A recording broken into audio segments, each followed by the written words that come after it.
मोहम्मद हुसैन शाह ने tourism police Kaghan में बाहर के लोगों को लाकर यहाँ पर भर्ती की है। नहीं, ये भर्तियों वाला क्या मामला है? भर्ती वाला मामला हजारा में इस काबिल, बालाकोट में इस काबिल लोग नहीं थे कि बाहर से लोग। थोड़ा सा मैं अक्सर एक बात कहता हूँ कि इस वक्त इक़्तिदार हमारे मानसहरा के पास, स्पीकर साहब का ताल्लुक मानसहरा से है, मशीर टूरिज्म का ताल्लुक जाहिद चंद साहब का ताल्लुक मानसहरा से है। नारान को खोला जा सकता है अगर इदारे काम करें, क्योंकि चंद ग्लेशियर्स हैं। सर अगर इस दौर में नहीं हो सकता जब इक़्तिदार हमारे पास है, मानसहरा के पास है, तो कब होगा? सही कह रहे हैं, इक़्तिदार तो हमारे पास है, इसमें कोई शक नहीं। स्पीकर साहब जो चीफ मिनिस्टर के बाद दूसरी पोस्ट होती है वो डिस्ट्रिक्ट मानसहरा के पास। दो भर्तियां इस तरह की हुई हैं जहाँ से बाहर से एमपी नहीं थे उस वक्त इन्होंने केस किया था। एमपी साहब से इस सिलसिले में हमारी बात हुई थी, मैंने उनको कहा था कि सर आप तो एमपी हैं, आपको चाहिए आप लोगों को ग्राउंड दें, लेकिन उन्होंने जो अपना मौक़िफ़ दिया वो कह रहे थे मैं तो जस्ट उस जगह का, उधर मेरी थोड़ी सी मलकियत है, उसके अलावा मैं वहाँ का वकील हूँ। ये ग्राउंड हंसा के बजाय बालाकोट की किसी एरिया में हो जाता कोई है नहीं, अवेलेबल नहीं। पहले तो इमरान खान साहब का फ्यूचर थोड़ा सा हमें बताएं कि कहाँ देख रहे हैं पाकिस्तान तहरीक इंसाफ इस वक्त कहाँ स्टैंड कर रही है? बिस्मिल्लाहिर्रहमानिर्रहीम। पाकिस्तान और दुनिया भर में देखने और सुनने वालों को फहद सजाद का सलाम। आज मेरे साथ एक ऐसी शख्सियत मौजूद है जिससे मानसहरा बल्कि हज़ारा पूरा ही वाकिफ़ है। जनाब को तरक्की के बादशाह का लक़ब भी मिला है और एक बड़े सियासी ख़ानदान से ताल्लुक़ है। जनाब साबिक़ सूबाई वज़ीर, जनाब साबिक़ एमपी है सैयद अहमद हुसैन शाह साहब, अस्सलाम वालेकुम। मेहरबानी, बहुत शुक्रिया सर आपके कीमती वक्त का। इस वक्त हम एक आसमान के नीचे खुली फ़िज़ा में बैठे हैं और शाह साहब से रिक्वेस्ट की तो शाह साहब ने अपना कीमती वक्त हमें दिया। सब कैसे हैं? अल्लाह का शुक्र, आप ठीक हैं? अल्लाह का करम। सर इलेक्शन गुजर गया, कैसा रहा इलेक्शन? सबसे पहले तो मैं आपका इंतहाई मशकूर शुक्र अदा करता हूँ कि आपने वक्त दिया और मुझे भी इंगेज किया। तो इलेक्शन आते हैं और इलेक्शन जाते हैं और इलेक्शन फिर आ जाते हैं। बिल्कुल। तो इलेक्शन हमेशा अच्छी गुजरते हैं और उम्मीद है कि आइंदा भी अच्छे गुजरेंगे। अच्छे गुजरेंगे। तरक्की का बादशाह सर अचानक से गायब हो जाते हैं, फिर हमें मिलते, हमें तो खैर मिलते रहते हैं, हम तो आपको देखते रहते हैं, लेकिन वो तरक्की का बादशाह अचानक हमें गायब। अल्लाह का शुक्र है, अल्लाह का शुक्र है, गायब नहीं होते हम। मेरा ज़्यादातर, मैं सोशल मीडिया मैन ज़्यादा नहीं हूँ। नहीं है बिल्कुल। वो आप ज़्यादा मुझे फेसबुक पे या दूसरे सोशल मीडिया चैनल्स के ऊपर नहीं देखते। अदरवाइज़ मेरा रब्ता तहसील के जितने भी हमारे वोटर्स हैं सबके साथ रहता है। अल्लाह का शुक्र है।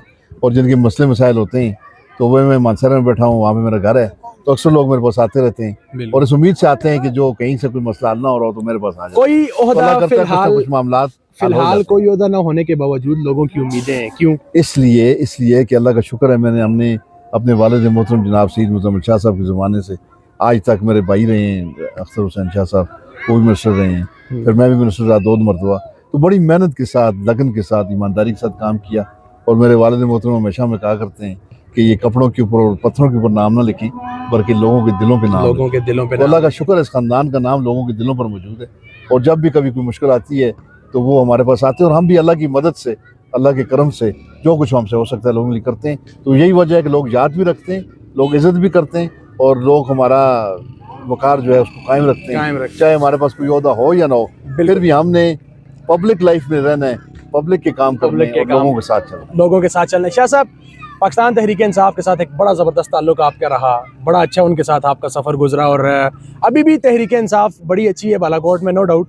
बट वो आपके दौर में एक हम चांप देखते थे लोगों के अंदर, रैलियाँ निकल रही होती हैं, लोग पुरजोश होते थे, वो मज़ा अभी तहरीक इंसाफ का नहीं है सर। बहुत अच्छा वक्त गुजरा तहरीक इंसाफ के अंदर और तहरीक इंसाफ अच्छी पार्टी है, इसमें कोई डाउट नहीं है। मैंने 3-4 साल वहाँ उनके साथ लगाए हैं और मेहनत भी बड़ी की है। जब मैं तहरीक इंसाफ का जनरल सेक्रेटरी बना था डिस्ट्रिक्ट लेवल पे, तो उस वक्त तहरीक इंसाफ के डिस्ट्रिक्ट के 2 प्रेसिडेंट थे और 2 जनरल सेक्रेटरी। अच्छा। तो मेरे आने से ये जो तफरीक थी वो ख़त्म हो गई और अल्लाह ने किया, मैंने भी और बाबर सलीम साहब ने भी मिलकर सबको इकट्ठा किया और तहरीक इंसाफ को डिस्ट्रिक्ट मानसहरा में मजबूत किया। तो मेरे आने के बाद ही तहरीक इंसाफ में जो पूरे डिस्ट्रिक्ट में तंजीमें बनी, विलेज काउंसिल लेवल। तो बहरहाल आगे आने वाले वक्त में इसका कोई ना कोई हल निकालना ज़रूरी है, क्योंकि अगर इसी तरह चलता रहा तो फिर हमारे सूबे का मुस्तकबिल मैं समझता हूँ अच्छा नहीं होगा। सर थोड़ा अपने इलाके की तरफ बढ़ते हैं। शाह साहब ने बालाकोट में एक बड़ा ज़बरदस्त टाइम गुजारा, सर आपको तरक्की के बादशाह का लक़ब दिया। इसमें कोई शक नहीं है कि बालाकोट में बहुत सारे ऐसे काम जो हम सिर्फ आपसे ही एक्सपेक्ट कर सकते थे, बहुत सारे कॉलेजेस ऐसे हैं, बहुत सारी रोड ऐसे हैं जो कोई सोच भी नहीं सकता। इस तरह के काम आपके माशाल्लाह बहुत ज़बरदस्त हैं और इसी वजह से आपको तरक्की के बादशाह का लक़ब भी मिला। इस वक्त सर बालाकोट कहाँ पर स्टैंड कर रहे हैं? देखिए, अल्लाह का शुक्र है जो हमने वक्त गुजारा तहसील बालाकोट में नुमाइंदा होने की हैसियत से, और आइंदा भी होंगे इंशाअल्लाह ताला। तहसील बालाकोट के लोग हमारे साथ हैं। ये तो इलेक्शन है, इसमें कभी आदमी रनर अप होता है और कभी विनर होता है। तो ये तो आगे चल के लोगों का फैसला है कि जो भी करेंगे, लेकिन आज तक जो वक्त गुजारा वो अच्छा गुजारा और दिन रात मेहनत करके तहसील बालाकोट की डेवलपमेंट के लिए मेरे सारे ख़ानदान ने मेरे वालिद मोहतरम ने, मेरे भाई मिनिस्टर हैं उन्होंने, फिर मैंने, सब ने। तो मेरा तो ये दावा है कि कोई और हमारे इस ख़ानदान के अलावा शायद तहसील बालाकोट में कोई खातिर ख्वाह कोई अपनी तरक्की का मनसूबा हमारे अलावा कोई दिखा नहीं सकता। जिस रोड का नाम लें, जिस हॉस्पिटल का नाम लें, जिस कॉलेज का नाम लें, गवाह है जिस स्कूल का नाम लें, तो वो हमारे ख़ानदान ने यहाँ पे किया हुआ है और आइंदा भी इंशाल्लाह ताला करेंगे। तो अच्छा है, तहसील बालाकोट बाकी तहसीलों से अब भी मैं समझता हूँ कि बेहतरी की तरफ जा रहा है और आइंदा भी इंशाल्लाह ताला तहसील बालाकोट की खिदमत भी करेंगे और उसे बेहतरी की तरफ लेकर भी जाएंगे। सैयद अहमद हुसैन शाह साहब, स्पोर्ट में बड़ा नाम, खेलों में बड़ा नाम सर, जहाँ पर नौजवानों को ज़रूरत पड़े हमने बड़ी एक चीज़ देखी है, बहुत कम इस तरह की चीज़ें देखने को मिलती हैं और बहुत कम रहनुमा ऐसे होते हैं जो नौजवानों को सपोर्ट करते हैं। आपने तकरीरों से हट के इस वक्त भी शाह साहब एक वॉलीबॉल का टूर्नामेंट है, उस पर एज़ अ मेहमान खुसूसी आए हुए हैं और इससे कबल भी जब ये MPA थे उस वक्त भी नौजवानों के साथ एक गहरा ताल्लुक़, और फिर जहाँ पर खेलों की बात हो, जहाँ पर मैचेस की बात हो, वहाँ पर शाह साहब हमें हमेशा टीमों की हौसला अफजाई करते हुए दिखाई दिए। सारा कुछ सर आपने सारा सपोर्ट किया, लेकिन ग्राउंड का मेन मसला सर देखिए, मेरी बड़ी पुरानी ख्वाहिश थी जब से मैं MPA बना शुरू 2008 से कि तहसील बालाकोट में खेलने का ग्राउंड होना चाहिए। बिल्कुल होना चाहिए, क्योंकि मेहनत हमने की। तहसील बालाकोट में इंशाल्लाह अल्लाह के फजल करम से भी 4 कॉलेजेस हैं और इसके साथ साथ हायर सेकेंडरी स्कूल भी काफ़ी सारे हैं। हेल्थ फैसिलिटीज़ में जो मिसिंग फैसिलिटी थी वो हमारा तहसील बालाकोट का तहसील हेडक्वार्टर हॉस्पिटल था। उसके ऊपर मैंने बड़ी मेहनत की और मैं शुक्रिया अदा करता हूँ पाकिस्तान तहरीक इंसाफ के जो चीफ मिनिस्टर थे महमूद अहमद खान साहब, उन्होंने बड़ा इसके ऊपर मेरे साथ तावन किया और उसका पूरा फंड रिलीज़ किया। तो अभी आप देखेंगे बिल्डिंग तकरीबन तैयार हो चुकी हुई है और बस उसको एक्टिवेट करना है, बल्कि उसकी मशीनरी बहुत जल्द वो स्टार्ट हो जाएगी। ग्राउंड पर सर हंसा के ग्राउंड की मैं वही बात कर रहा हूँ कि जनरली हेल्थ और एजुकेशन में हमने काफ़ी कामयाबी हासिल की। तो ग्राउंड का एक मसला था, उसके ऊपर मैंने मेहनत की और मैं कामयाब हुआ। यहाँ पे स्टेडियम, मिनी स्टेडियम अप्रूव कराने में आपको शायद इल्म होगा या नहीं होगा, तो हज़ारा डिवीज़न में एक मिनी स्टेडियम हरिपुर में बना और दूसरा ये हमारा बनने जा रहा था बालाकोट वाला, और इसके ऊपर फुली फंडिंग भी है, ये फंडेड भी है। फिर उसके मैंने अवार्ड भी करवा दिया, एक्विजिशन भी होगी, इसका इंतकाल भी डिपार्टमेंट के नाम पे हो गया। अच्छा। लेकिन कुछ हमारे भाई हैं वहाँ पे जिन्होंने हाई कोर्ट के अंदर इसके ऊपर केस किया हुआ है और ख़ास तौर पर हमारे जो हमारे MPA साहब है, MPA साहब से इस सिलसिले में हमारी बात हुई थी। मैंने उनको कहा था कि सर आप तो MPA हैं, आपको चाहिए आप लोगों को ग्राउंड दें, लेकिन उन्होंने जो अपना मौक़िफ़ दिया वो कह रहे थे मैं तो जस्ट उस जगह का, उधर मेरी थोड़ी सी मलकियत है, उसके अलावा मैं वहाँ का वकील हूँ, एज अ वकील मेरी तरफ से रुकावट ऐसी बात नहीं है, ऐसी बात नहीं। इसके पीछे हकीकत क्या है? इसके पीछे हकीकत मैं आपको साफ बात बताता हूँ। मेरे किसी के साथ MPA मेरा भाई है, मुनीर उस्मानी साहब मेरे लिए बड़ा काबिल एहतराम है, बड़ा इज्जत का रिश्ता है उनके साथ। सिर्फ बात इतनी है कि जो हकीकत हो वो सामने आनी चाहिए। ये जब MPA नहीं थे उस वक्त इन्होंने केस किया था। अच्छा। बाद में MPA बने तो वो केस जो है डायरेक्ट मुनीर उस्मानी साहब के अपने नाम और अपने खानदान की तरफ से वो खुद उन्होंने किया हुआ, उन्होंने खुद अपने नाम से और अपने खानदान के नाम से उन्होंने केस किया हुआ है। और इंटरेस्टिंग बात यह है कि वहाँ पे जो वो ज़मीन है ना, ये दरिया के 200 फुट के अंदर है। यहाँ पे गवर्नमेंट रूल्स के मुताबिक बनाया नहीं जा सकता। तो ये वह जगह हमें मिली जो जिसमें आबादी नहीं थी और ये रोड से दूर हट के, और स्पोर्ट्स डिपार्टमेंट ने खुद इसको एक्वायर किया, खुद आइडेंटिफाई किया, खुद एक्वायर किया। तो मैंने मुनीर भाई से रिक्वेस्ट की कि आपको अगर कोई और जगह नजर आती है तो आज आप चेंज कर दें। तो मेरा मकसद तहसील बालाकोट में ग्राउंड होना चाहिए, वो असा के मुकाम पे हो, वो बालाकोट के मुकाम पे हो, वो गरलाड़ के मुकाम पे हो, गढ़ी के मुकाम पे हो, कहीं भी हो, उससे फर्क नहीं पड़ता। बहुत शुक्रिया जी। अहमद हुसैन शाह साहब हमारे साथ मौजूद थे। सर आखिर में वाइंड अप करते हैं, थोड़ी सी अपनी मुसरफियात बताएं सर, आजकल क्या मुसरफियात है? पहले तो बड़ी चहलकदमी ज्यादा होती थी, अभी थोड़ी कम हो गई होगी। पहले आप लोगों के साथ राब्ते रहते थे, आजकल मुसरफियात क्या है? लोगों के साथ राब्ते रहते हैं, आना जाना भी रहता है। और आपको पता है सियासत तो ऐसी चीज़ है कि अगर आप MPA हों या ना हो, आपने अपने लोगों का, अपने वोटर्स का, अपने सपोर्टर्स का ख्याल रखना, हर सूरत में करना है। अब ये कोई बहाना नहीं है कि मैं MPA नहीं हूँ तो मैं ये काम नहीं कर सकता, क्योंकि लोगों ने इज्जत दी है, लोगों ने MPA बनाया। तो काम होते हैं ब्यूरोक्रेसी के साथ, काम होते हैं पेशावर सेक्रेटेरिएट में, मानसरा के अंदर, एबटाबाद के अंदर, मुख्तलिफ जगहों पे जहाँ पे एडमिनिस्ट्रेशन बैठी हुई है। तो अल्लाह का शुक्र है लोगों ने इज्जत दी है, तो एडमिनिस्ट्रेशन भी हमें इज्जत दे रही है। तो कोशिश यही होती है कि लोगों के काम हम ना भी MPA हों तो फिर भी काफ़ी हो जाते हैं इंशाअल्लाह ताला। कुछ ना कुछ बहुत सारे काम ऐसे हैं, बहुत सारे मंसूबे ऐसे हैं, चूँकि हमने इन्वॉल्वमेंट इसमें की हुई है, और जब भी हमें किसी फ़ंड का पता चलता है, मंजूर शुदा फ़ंड जब आते हैं तो ज़ाहिर फिर हम उसकी तफसील में जाते हैं। हम सहाफ़ियों का काम है उसके अंदर से कोई कचूमर निकालें, तो हम तो उसकी पूरी रिसर्च करते हैं कि ये फ़ंड कब का मंजूर हुआ है, कब आया है और किधर लग रहे हैं। तो सब का तो मैं नहीं कहूँगा, लेकिन बहुत सारे फ़ंड आपके मंजूर करता है। मैं आपके मुंह पर नहीं बोल रहा, जहाँ पर आप गलत होंगे हम बोलेंगे, लेकिन यहाँ पर बहुत सारे फ़ंड मैंने ऐसे देखे जो कि जिनमें आपका नाम है। आपसे पहले मियाँ साहब के दौर के भी होंगे, लेकिन आपके दौर के मैंने जो आपका टर्नओवर था 2018 के बाद वाला, उसके बहुत सारे मैंने देखे हैं। तो सर आपके मंजूर करदा फंड पर इस वक्त जो है वो क्रेडिट गेम बड़ी चल रही है। नहीं, ऐसे है कि मैं इन चीज़ों को ज़्यादा फिक्र नहीं लगाता। बहुत सारे आपने कहा बहुत सारे फंड, मैं कहता हूँ कि सारे के सारे तमाम मंसूबे जो इस वक्त तहसील बालाकोट में चल रहे हैं, ये वही हैं जिनके ऊपर मैंने टेंडर करवाए हैं। और ये अभी कम है, 6 अरब रुपए के टेंडर हुए हैं, ये आगे भी चलेंगे। और कोई नया मंसूबा, कोई नया टेंडर तहसील बालाकोट की सरजमीन पे अभी तक नहीं आया जो इस दौर का, जो मुनीर रहमानी साहब के दौर का या अभी मौजूदा हुकूमत को, सारे पुराने ही चल रहे हैं। और वो भी मैं गवर्नमेंट का शुक्रिया अदा करता हूँ कि उन्होंने फंड रिलीज कर दिए और पिछले उसके ऊपर वो सारा चल रहा है। तो कई लोग मेरे पास आते हैं जब भी कहीं काम लग रहा होता है, ये बंगिया की साइड पे जो सच्चा, अलाड़ी, बजमोरी, सब जगहों पे काम हो रहे हैं। नीचे सोम की तरफ अभी कुछ दिनों पहले इफ्तिताह के लिए MPA साहब गए थे, वो सारे दोस्त उनके गए थे साथ में, ये दो घास वाली साइड पे, खैराबाद साइड पे, वहाँ पे इफ्तिताह किया। तो काफ़ी लोग, वो भी मेरी फंड, सारे मेरे फंड हैं और सारे मेरी उस पर चल रहे हैं। तो काफ़ी लोग मुझसे रब्ता करते हैं कि आपका दिया हुआ फंड है और इफ्तिताह के लिए कोई और आ रहा है तो हम नहीं आने देते। तो मैं उनसे रिक्वेस्ट करता हूँ काम हो जाए कि मेहरबानी करें, जिसने मर्जी इफ्तिताह करना करें। मेरा मकसद है कि वो काम हो जाए। लोगों को पता है किसने कराया हुआ है। तो मैं खुद उनसे रिक्वेस्ट करता हूँ कि इफ्तिताह करने दें, इफ्तिताह के लिए आए। मैंने कभी किसी चीज़ में, इवन कि आपने फेसबुक पे मेरी पोस्ट भी कोई नहीं देखी शाह साहब। तो मैं चाह रहा हूँ इफ्तिताह जिसने करना करें, बस काम हो जाए, लोगों को सहूलत मिले। आने वाले इलेक्शन अब जब भी आएंगे, क्या इरादे हैं, कहाँ देख रहे हैं अपनी सियासत को इस बार के इलेक्शन के बाद?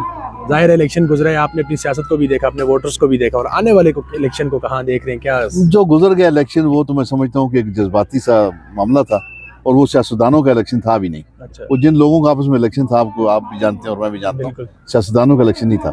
तो वो एक जज्बात था, एक सिलसिला था, और उसमें वो सारा इलेक्शन हुआ। और मेरे अपने जज्बात भी इमरान खान के साथ थे, मैं खुद इलेक्शन कर रहा था, लेकिन मेरे भी थे, लोगों के भी थे। तो वो अब आगे जो इलेक्शन आएगा, जब इलेक्शन लड़ रहे थे खान साहब के साथ जज्बात थे बिल्कुल, क्योंकि वो मामलात ऐसे जज्बाती थे ना, मजबूरी में। अब ये वक्त गुजर गया, काफी सारा चीजें जो छोड़ने के बाद सर कभी एहसास हुआ कि जो हकीकत थी वो लोगों के सामने आ रही है, मामलात हो रहे हैं। तो आने वाले वक्त में हालात काफी, मैं समझता हूँ, बदल जाएंगे और वापस। खूबसूरत और बहुत बड़ा सारा इलाका है बिल्कुल, और आपका ताल्लुक भी टूरिज्म के गढ़ कागान से है। सर इस वक्त मैं अक्सर एक बात कहता होता हूँ कि इस वक्त इक़्तिदार हमारे मानसहरा के पास है। स्पीकर साहब का ताल्लुक मानसहरा से है, मशीर टूरिज्म का ताल्लुक जाहिद चंदेब साहब का ताल्लुक मानसहरा से है, फिर उसके अलावा मानसहरा सूबाई गवर्नमेंट है और हमारे इलाके के तमाम MPA जो 4-5 है वो मानसहरा से हैं। सर इस दौर में अगर मैं सरदार साहब की बात करूँ तो वफाक में उनकी गवर्नमेंट है, वो MNA है। अगर इस दौर में हमारे इलाके के जो टूरिज़्म का काम है वो नहीं हो सकता तो फिर कब होगा? अब अगर मैं देखूँ सवात को देखूँ, कलाम को देखूँ, मालम जब्बा को देखूँ, वहाँ पर विंटर टूरिज़्म को, वहाँ पर डिफरेंट एक्टिविटीज़ गवर्नमेंट लेवल करवाई जाती हैं। वहाँ पर बर्फ़ के ऊपर बड़ी ज़बरदस्त एक्टिविटीज़ होती हैं जिससे इलाके को भी फ़ायदा होता है, टूरिज़्म को भी फ़ायदा होता है। अगर मैं बात करूँ ये सुकी किनारी झील की, पिछले दिनों हमारा विजिट था, हम गए हुए थे, तो वो मुकम्मल तौर पर ना वहाँ पर जमी हुई थी झील, उसके ऊपर बड़ी ज़बरदस्त एक्टिविटीज़ हो सकती हैं। नारान को खोला जा सकता है अगर इदारे काम करें, क्योंकि चंद ग्लेशियर्स हैं। तो सर अगर इस दौर में नहीं हो सकता, जब इक़्तिदार हमारे पास है, मानसहरा के पास है, तो कब होगा? आप सही कह रहे हैं, इक़्तिदार तो हमारे पास है, इसमें कोई शक नहीं। स्पीकर साहब जो चीफ मिनिस्टर के बाद दूसरी पोस्ट होती है वो डिस्ट्रिक्ट मानसहरा के पास है, और मिनिस्टर टूरिज़म जो पहले कभी भी नहीं रहा और इस दफ़ा वो भी डिस्ट्रिक्ट मानसहरा के पास है। तो बड़ा हमारे पास स्पेस है टूरिज़म के अंदर काम करने का, बहुत मौका है इस वक्त, बड़ा मौका और बड़ा स्पेस है। अगर इस तरफ का ध्यान दिया तो बहुत काम हो सकता है। मुझे अफसोस इस बात होता है कि जब मैं अपने टाइम पे मैं टूरिज़म में काम किया और 2-3 बड़े रोड जैसे पपरंग का रोड, शोंगरां का रोड, मनूर का रोड, वो मैंने शुरू करवाया, वो भी अभी तक कंप्लीट नहीं हो सके। और इस गवर्नमेंट में तो उनको कंप्लीट हो जाना चाहिए। और प्लस का डिवीजन 30 का जो सिलसिला है वो मैंने इसलिए शुरू किया था कि चीज़ें रेगुलराइज हो जाएँ। कुछ लोग उससे नाराज़ हुए हैं, जब कोई गलत काम कर रहा हो उसे रोके तो वो नाराज़ तो होता है, लेकिन बहरहाल KDA का काम रेगुलराइजेशन करना है, वो कर रही है। उसका आफ्टर इफेक्ट्स, फ्यूचर का इफेक्ट बड़ा अच्छा होगा हमारी पूरी वैली। लोगों के गिला है सर, लोगों का आपसे गिला है, चूँकि हमने भी तो इसको थोड़ा देखा है, लेकिन रिसर्च की, यहाँ के लोग उधर भी भर्ती हुए हैं। लोग कहते हैं कि अहमद हुसैन शाह ने टूरिज्म पुलिस कागान में बाहर के लोगों को लाकर यहाँ पर भर्ती की है। नहीं, ये भर्तियों वाला क्या मामला है? भर्ती वाला मामला 2 चीज़ें हुई हैं, 2 भर्तियाँ इस तरह की हुई हैं जहाँ से बाहर से लोग आए। एक भर्ती तो टूरिज्म पुलिस वाली हुई। टूरिज्म पुलिस में 2 डिवीजन हैं, मालाकान डिवीजन और हज़ारा डिवीजन। तो वो जो ज़्यादातर भर्तियाँ हुई वो मालाकान डिवीजन की हुई, हज़ारा डिवीजन की अभी हुई नहीं है। तो उसमें कुछ लोग बाहर से आए, कुछ यहाँ की भर्ती हुए, ज्यादातर लोग बाहर से, क्योंकि मालाकान डिवीजन की ऊपर लोगों का यही कहना है कि हज़ारा में इस काबिल, बालाकोट में इस काबिल लोग नहीं थे कि बाहर से लोग। वो थोड़ा सा गलतफहमी इसलिए हुई, इस वक्त महमूद खान चीफ मिनिस्टर से उनके पास गया भी, तो वो भर्तियाँ ज्यादा मालाकान डिवीजन की हुई हैं। हज़ारा डिवीजन की होनी थी जो अभी तक हुई नहीं है। जब हज़ारा डिवीजन की होंगी तो हज़ारा डिवीजन के लोग ज्यादातर उसमें अंदर हो गए। एक तो ये मसला हुआ था बाहर का, और एक और मसला हुआ था मेरे अपने हल्के का। वहाँ पे यूथ हॉस्टल है। यूथ हॉस्टल में, हाँ बिल्कुल, यूथ हॉस्टल का। यूथ हॉस्टल के अंदर कुछ 7 लोग, 10 लोग, 10 या 12 लोग थे, बल्कि 12 लोग बाहर से भर्ती हुए बगैर बताए हुए। और वो किए आतिफ खान थे उस वक्त मिनिस्टर, ये टूरिज्म के बिल्कुल आतिफ खान यूथ के और उसके मिनिस्टर थे। उन्होंने, उनके दौर में हुआ। उनसे मैंने पूछा तो उनके इल्म में भी ज़्यादा नहीं था, बल्कि उस वक्त के जो डीजी टूरिज्म थे उन्होंने छुपा कर वो भर्तियाँ की। उन भर्तियों के लिए मैं हाई कोर्ट में गया हुआ हूँ। हाई कोर्ट में हमारा केस चल रहा है, तो मुझे उम्मीद है कि बहुत जल्द वो कैंसिल होकर तो दोबारा हमारे इलाके यहाँ के लोगों को कोई रोजगार हो जाएंगे, क्योंकि वो तो बिल्कुल इलीगल है। वो क्लास 4 और क्लास 4 आप दूसरे अजला से ला के लगा ही नहीं सकते। तो वो टोटली यूथ का जो डायरेक्टर था उसने वो किया, और उसने मिनिस्टर को भी शायद नहीं बताया, आतिफ खान को, उसने उन्होंने किया और उसके ऊपर हमने केस किया हुआ है। तो मुझे उम्मीद है कि उसका रिजल्ट निकलेगा और ये दोबारा भर्तियाँ होंगी यूथ वाली। चले सर, अल्लाह करे लोगों को फ़ायदा हो। सर आखिर में सवाल नहीं है, ये रिक्वेस्ट है, बालाकोट में डैम के काम चल रहे हैं सर, और पुराने सियासतदान हैं आप, आपकी तो एक कॉल पर है सारा सर। अगर ये बालाकोट के लोगों को डैम में भर्तियाँ मिल जाए तो बहुत सारे लोगों का रोजगार लग सकता है सर। नहीं, बिल्कुल लग सकता है बिल्कुल, लेकिन थोड़ा सा इश्यूज इस तरह के हैं कि जो सूखी किनारी डैम है, हाँ। वो बहुत बड़ा डैम है, वो बहुत बड़ी तादाद में लोग उसमें भर्ती हुए थे। अब उसका काम वाइंड अप हो रहा है, वो बहुत ज़्यादा लोगों को वहाँ से निकाला जा रहा है। उसके मुकाबले में जो बालाकोट डैम है छोटा सा डैम है और उसमें इतनी ज़्यादा भर्तियाँ नहीं होंगी। हाँ, तो वो जो उधर से एक्सपीरियंस लोग हैं वो भी आ रहे हैं, और यहाँ से भी हम कोशिश कर रहे हैं, जो बालाकोट के नौजवान हैं इनके साथ मैं राब्ते में रहता हूँ।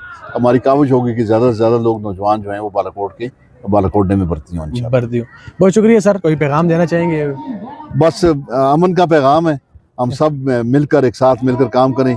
जो मौजूदा MP हैं, जो मौजूदा हुकूमत है, वो भी हमारे लोग हैं, हमारे लिए काबिल एहतराम है। हम भी सब उनके साथ मिलकर काम करें तो इंशाल्लाह हम तहसील बालाकोट को तरक्की की राहों पर गामजन रखें। बहुत शुक्रिया जी। सैयद अहमद हुसैन शाह साहब हमारे साथ मौजूद थे, साबिक MP हैं और इस वक्त जो है वो इलाके में मौजूद हैं। हमारे लिए ये अच्छी एक खुशाइन बात है कि इक़्तिदार में ना होने के बावजूद आवाम के साथ टच में है सर। कोई सर सवाल बुरा लगा उसके लिए दिल से माजरत।